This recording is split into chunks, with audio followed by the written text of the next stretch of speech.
मनु महाराज की 3 बेटियां, सीताराम, बस आकृति, देवहूति, प्रसूति। तो पहले बेटियों का वर्णन है। आकृति देवी का विवाह रुचि प्रजापति के साथ हुआ। पुत्र का धर्म का आश्रय लिया तो इनके घर पर साक्षात यज्ञ नारायण भगवान प्रकट भय।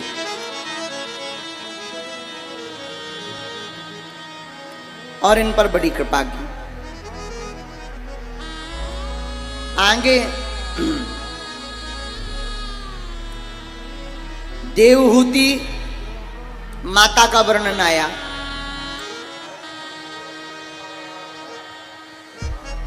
देवहूति करदम ऋषि के यहां गई और 9 कन्याएं प्रकट हुई। तीसरी बेटी प्रसूति। प्रसूति का विवाह भगवान सबसे छोटी बेटी जिसका नाम प्रसूति है, मनु महाराज की, इसका विवाह महाराज दक्ष से हुआ। राजा दक्ष की प्रसूति के गर्भ से 16 कन्याएं हुई। 13 कन्याएं धर्म को ब्याही गई। एक बेटी जो अग्निदेव को ब्याही गई जिसका नाम सुधा था। एक बेटी पितरों को ब्याही गई, सो हो गई 15। 16वीं बेटी जो थी सती, सती का विवाह भूत भावन भोले बाबा के साथ हुआ। लेकिन सती के और शंकर भगवान की कोई संतान नहीं हो सकी। बोले क्यों? बोले गृहस्थ जीवन ज्यादा दिन नहीं चला, बीच में ही सती ने प्राणों को त्याग दिया। बोलो हर हर महादेव। ऐसा क्या हुआ? ब्रह्मा जी ने एक बार सती के पिता राजा दक्ष को प्रजापति बना दिया। और एक बात बोले, मान बड़ाई जब से आई, लगन राम से छूटी। और स्वामी स्वामी सुनन लागे, सो किस्मत उनकी फूटी।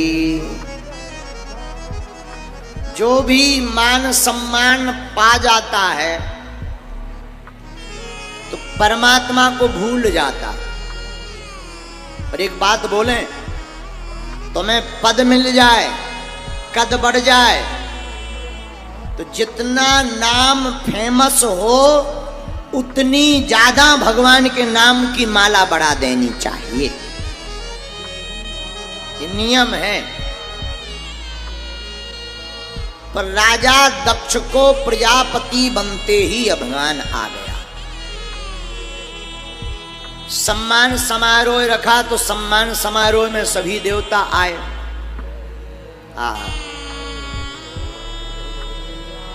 शंकर जी भी आए, विष्णु जी भी, ब्रह्मा जी।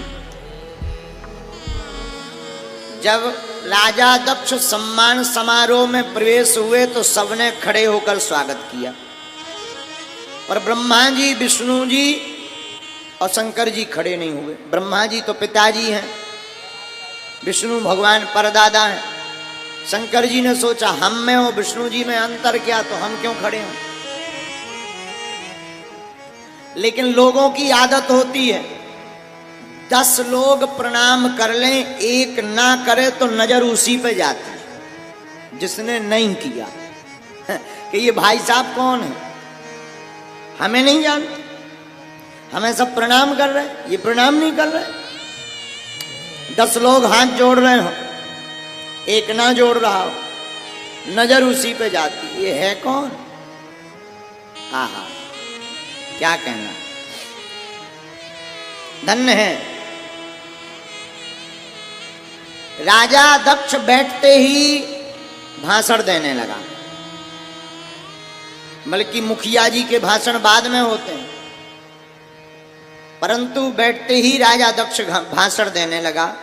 श्रूयतां ब्रह्म ऋषयो में सहदेवास अग्नयः साधूनां बुभ्रतो भृत्यं नाज्ञानानं च मत्सरात्। सुनो, अच्छा एक बात बोले, जिस चीज का मौसम हो उसकी बात करें तो अच्छा लगता है। एक बार एक आदमी की अर्थी जा रही थी शमशान यात्रा। शमशान यात्रा में तो कोई मर जाता है तभी जाती। तो शमशान यात्रा जा रही थी, कंधे पर लोग रखे थे, चले जा रहे थे, राम नाम सत्य है ऐसा बोलते जा रहे थे। परंतु शुरू में नया नया मोबाइल का चलन था और मोबाइल में रिंगटोन डालने का प्रचलन था। तो एक सज्जन शमशान यात्रा में कंधा दिए थे, लेकिन मोबाइल की रिंगटोन गलत बच गई। वो मोबाइल डाले थे और रिंगटोन बड़ी खतरनाक डाले हुए थे। वो डाले हुए थे रिंगटोन में, कहाँ जा रहे हो अकेले अकेले। अब बताओ ये गलत है कि नहीं? भाई कोई मर गया और कंधे पर रखे हो और रिंगटोन बज रही हो, कहाँ जा रहे हो अकेले अकेले। ऐसे ही एक जगह बरमाला का कार्यक्रम हो रहा था, शादी हो रही थी किसी की, चंगीलाल की। हमारे चेला चंगीलाल की शादी हो रही थी मुन्नी बाई के साथ। बरमाला का कार्यक्रम हुआ और जैसे ही बरमाला डलने वाली थी तब तक डीजे वाले ने गाना बहुत खतरनाक बजा दिया। उन्होंने गाना बजा दिया, जो शहीद हुए हैं उनकी। अब बता दो, बरमाला का कार्यक्रम चल रहा और डीजे वाले ने गाना क्या लगा दिया, जो शहीद हुए हैं उनकी जरा याद करो। बताओ बताओ, बोलो जय सिया राम। तो ये गलत है कि नहीं है? ऐसे मौसम पे ऐसा गाना। एक बार ऐसे ही शादी हो रही थी, हम कहीं बैठे हुए थे, कुछ माताएं गीत गा रही थी और गीत इतना खतरनाक कि हमें अटैक आते आते बचा। शादी हो रही है, भांवर पड़ रही है और माताएं गाना गा रही। गाना क्या गा रही? दो हंसन के जोड़ा उड़ गए गजब भौ रामा। हमने कही माता जी उड़ गए के जुड़ रहे हैं? अभी जुड़ रहे हैं कि उड़ गए? उन्होंने दोनों हंसों के जोड़े ही उड़ा दिए। अरे हमने कहा मर रहे नहीं है, जुड़ रहे, उड़ नहीं रहे। अब बताओ लो, ऐसे ऐसे भी गीत गा देते हैं कई बार बेमौसम के। बोलो जय सिया राम, जोर से बोलो। वही राजा दक्ष का हाल। राजा दक्ष आए तो सम्मान समारोह में, लेकिन देख रहे अपमान। राजा दक्ष क्या कह रहे? श्रूयताम ब्रह्म ऋषियों में सहदेवा साग्निया। सुना, सब समाज में एक भी असभ्य आदमी आ जाता है तो सभा का रूप बिगड़ जाता है। सब लोग एक दूसरे को देखने लगे, भाई असभ्य कौन है। राजा दक्ष बोले तुम्हें दिखाई नहीं पड़ता? नंगा शिव, न बैठने का ज्ञान न उठने का ज्ञान, सदा भूत प्रीतों के साथ रहता है, तो मति भी भूत प्रीतों जैसी हो गई।